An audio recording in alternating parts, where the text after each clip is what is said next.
Hey guys, in this video today, I actually want to talk to you all about my rental property in Las Vegas. I've actually owned it for 5 years. I bought it back in May 2015. It is now August 2020, so I think it's time to give a proper 5-year update on my income, my expenses, repairs, things like that. So I'll be talking all about that in this video. So first up, all about my property. The property I bought is a $113,000 property north of Stallion Mountain in Las Vegas. It is a 3-bedroom, 2-bathroom, 2-story, 2-car garage, 1,200 square foot type house. And it was built in the 1980s as well, which is right in the criteria of what I was looking for. I actually took out a 15-year loan on it versus a 30-year loan on it, and I will actually document that in my expenses section of this video as well to help you guys make an informed decision. So for those of you guys who are wondering, back in 2015, this is pretty much a comparable property to the one that I'll be talking about. 3 bedrooms, 2 baths, and 1,198 square feet. The house pretty much looks like this. It's about the same model year. Of course, mine is updated to make it rentable, so it doesn't look anything like this on the inside. It's gonna look a lot newer. This is my actual income and expense sheet for this property from year 2015 to 2020. Up here, I typically like to put my expenses for the year. This here shows all the different years. This is the total section. And on the left, we have a bunch of different variables from income to different types of expenses that are possible for a rental property. The income came out to $58,110 total over the 5 years. Then we have all the different management fees, utilities, and then the regular mortgage payment, including interest, taxes, insurance, etc. So just mortgages alone came out to $43,662, and that's broken down here into mortgage interest, insurance, and taxes. Depreciation and insurance are down here as well. They can help in the calculations, but this is more for tax purposes. And then these are my different repairs, which came out to $1,800. On the very right, this is the total of all the different sections. And you can see the total expenses came out to $53,000. So as part of owning this property, I ended up spending $1,800 after 5 years of owning it. This money actually went into a lot of the regular consumables that you would in a house, like the water spigot in the front and the rear ended up going out, so there was some leak from that, like a very slow drip. And then the bathtubs, the faucets actually were dripping, which were just simple replacements of the shower cartridge. That cost money as well, and since I can't go and repair that myself, I had to pay somebody else to do it. So that comes out of the expense budget as well for repairs.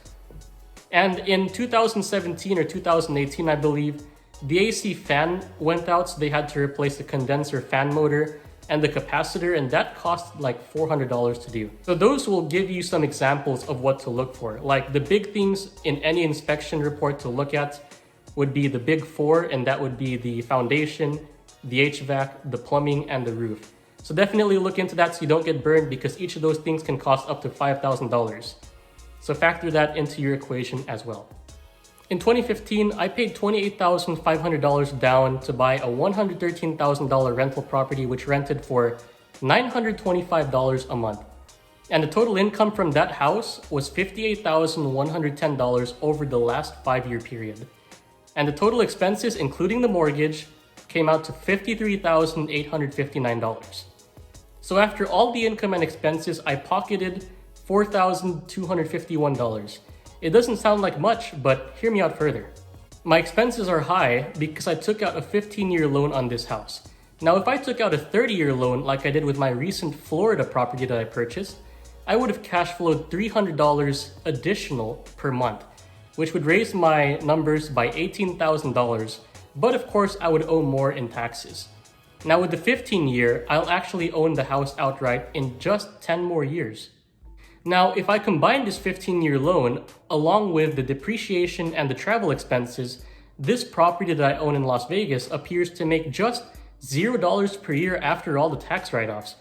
So when you're looking at this property from a tax situation after depreciation and travel, I'm netting not so much per year, and not so much actually goes into taxes. So this is what rich people would call a tax shelter. This is why people invest in real estate. Now, once my mortgage is paid off, I would actually make $41,932 over the same 5-year period, but since the rents have gone up in this area to $1,200, that's going to be actually way more than $41,932. So if I end up deciding to sell this house, the interesting question would be, would I be able to buy a Lamborghini from the proceeds of this house? So the current house value is $227,000 based on the recent market comparables in the area. And my mortgage has been paid down by the renter by $23,000. So now, instead of owing $82,500 like I did initially when I took out the loan for this house, I owe $59,342. So if I sell the house today, I would get $167,000, but after considering the down payment of $28,000 that I put in, as well as the 6% in realtor and broker's fees that come with selling the house, I would actually net $125,788. Could I buy a Lamborghini with $125,788? The answer is yes. With this rental property, I put down $28,500, but if I sell it today, I could get $125,000. That's definitely not bad for a 5-year return on investment.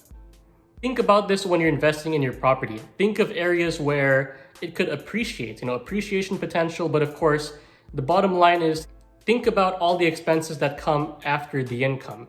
The taxes, the interest, the insurance, the property management, the repairs, and just make sure to factor all of that into your equation so you don't get burned.